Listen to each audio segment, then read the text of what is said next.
Hey everybody, hope you are having the best day of your life. And if you woke up in America this morning, you know you are the 1% of all time, because millions and millions and millions of people want to be where you are.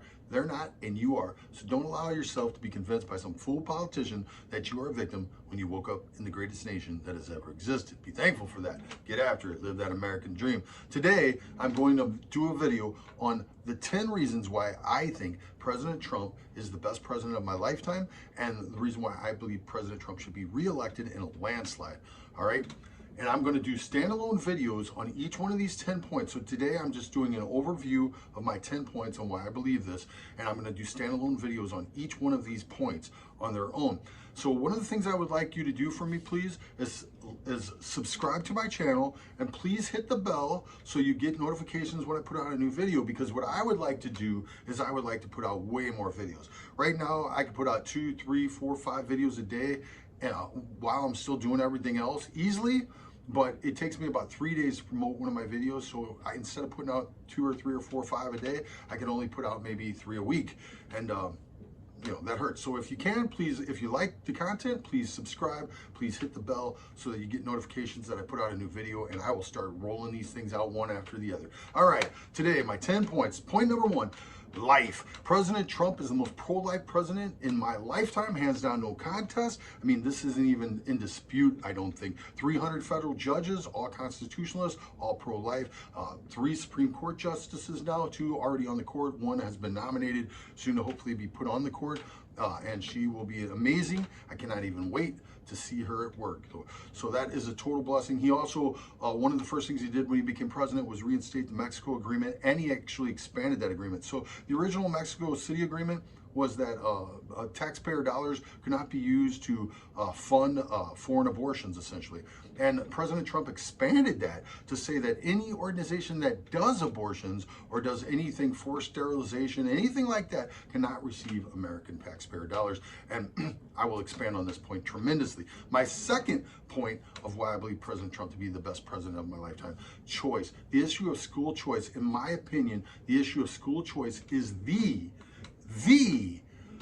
racial inequality issue of our time. You cannot have equality of results until you have equality of opportunity. And the equality of opportunity, in my opinion, is being deprived of people in urban city school systems, overwhelmingly Black and Hispanic, who are not allowed to go to the school of their choice because they're forced by the teachers unions and by the Democrats to go to the school in their zip code. A lot of times these schools are completely failing. They're horrible situations. K through 12 education is a nightmare in these places. And there's a reason why this issue, in my opinion, is the number 1 civil rights issue of our time. And so basically what I'm saying is President Trump should detach the federal dollars to these schools and attach them to the individual student, and let the parents make the decision of where the child should go to school. President Trump has been pushing this very hard, and I cannot wait to see him implement this in his second term. It will change the world. I'm so committed to this that I would be willing to just let the urban cities, the urban areas, get this first, and then we could all get it later. It could be a phased rollout,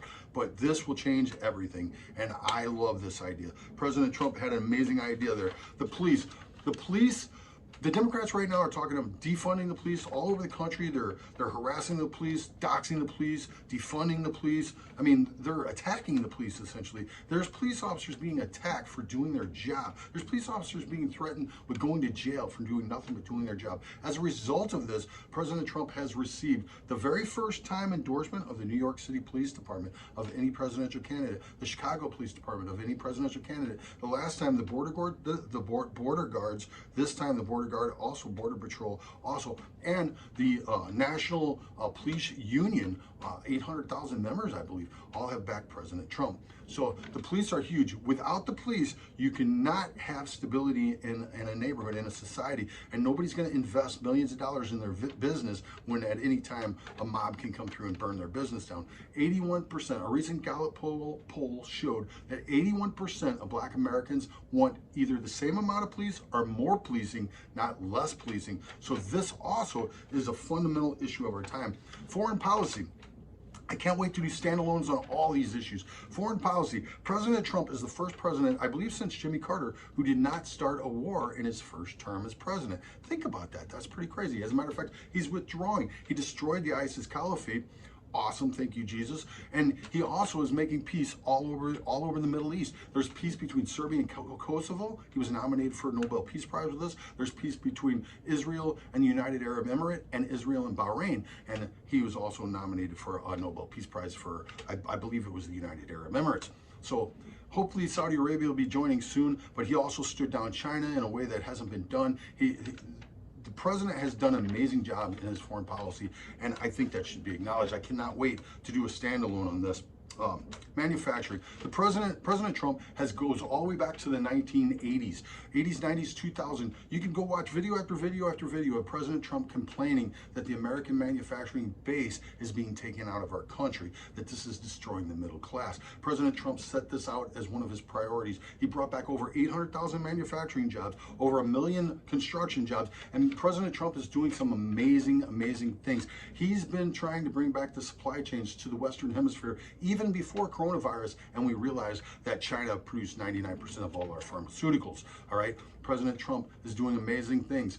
I support him for that, as opposed to Joe Biden, who actually supported NAFTA, which destroyed American jobs, actually supported China's most favored nation trade status, which destroyed American jobs, and actually pushed for China to get into the World Trade Organization, which devastated and destroyed American jobs. In the last 3 administrations, there were over 600,000 manufacturing plants gone from America. 60,000, over 60,000 manufacturing plants gone from America, with all the middle class jobs, benefits, healthcare, so forth and so on that went with it. I support the president for this, and I cannot wait to do a standalone on that. Border security, oh my gosh.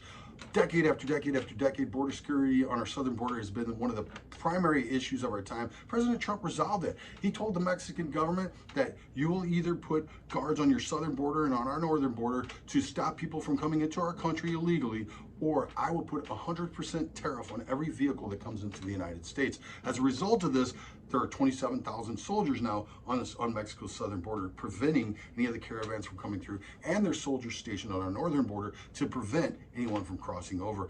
On top of that, President Trump has built over 330 miles of new wall, and he has the endorsement of the border security.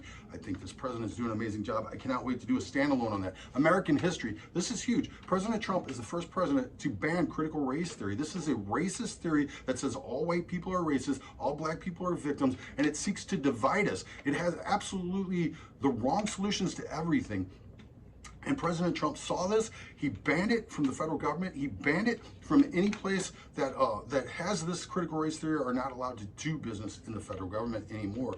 All right. And so he recognizes this. He sees that our children are being taught Marxist propaganda about America and things that will harm us and destroy us as a nation. And President Trump has put out the 1776 Project, which will teach American history, will teach a patriotic view of American history, the American greatness, American exceptionalism, and I cannot personally wait to see this rolled out. Energy independence. President Trump has done more for energy independence than any president in history. Hands down, deregulation, XL pipeline, Dakota pipeline, opening up of ONWAR. The president has done amazing things. I mean, he has done absolutely amazing things, not to mention the trade deals with the economy's booming. That's good for energy. American energy independence. I cannot wait to do a standalone on that one. That one will be a really, really good one. The coronavirus response. President Trump's coronavirus response was amazing. When President Trump stopped travel from China on January 31st, there was no cases, there was no deaths in America yet from coronavirus. There was only 7 reported cases. The Democrats, Joe Biden, responded by calling President Trump an overreacting racist xenophobe, and all the Democrats agreed with him. Throughout the entire month of February, all right, this was January 31st, throughout the entire month of February, there was 4 Democratic debates. Do you know how many times coronavirus was mentioned in those debates, or COVID, or any of the above? 0. They did not mention the virus one time in a month of debates. Think about that as they're trying to rewrite history now and try to make it look like they were on top of things. There's statements by them as late as the first week of March actually saying, don't worry about the virus and go see some theaters, live your lives, don't be afraid of the virus. All right, I cannot wait to do a standalone on that. China was sending 4,000 people a day straight from Wuhan, China to the United States to seed our nation with this virus.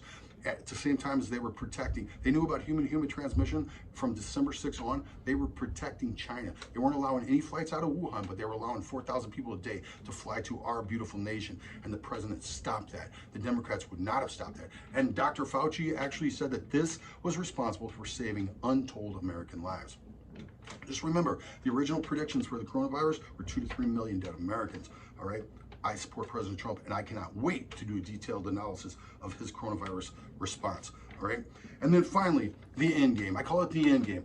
What's the end game? For the Democrats, what is their end game? Defund the police, higher taxes. I mean, a stratified society broke up into races. I mean, they're totally down with critical race theory. They're totally down with Marxism. This stuff is crazy. Where President Trump, before the coronavirus came in, President Trump had the lowest unemployment rate of all time for Black Americans, the lowest poverty rate of all time for Black and Hispanic Americans, the highest wage growth of all time for Black and Hispanic Americans, and the highest wage growth for all Americans for decades, right? For all Americans, it was 3.2%, all right? For Hispanic Americans, it was 7.2% annual wage growth, and for Black Americans, it was 9.2% annual wage growth. These were the record numbers. These were historic high numbers. And President Trump's endgame is to reestablish America as the number one, not only energy independent, but our education systems, our infrastructure, our supply chains, everything, to teach American history again. All these things that I just laid out in the other 9 points,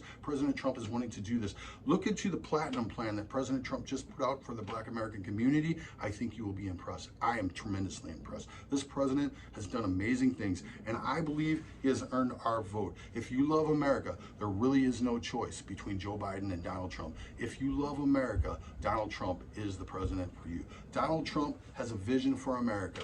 Donald Trump, make America great again. Thank you very much. Please like, subscribe, and please hit the bell. God bless you guys. God bless America. God bless President Trump.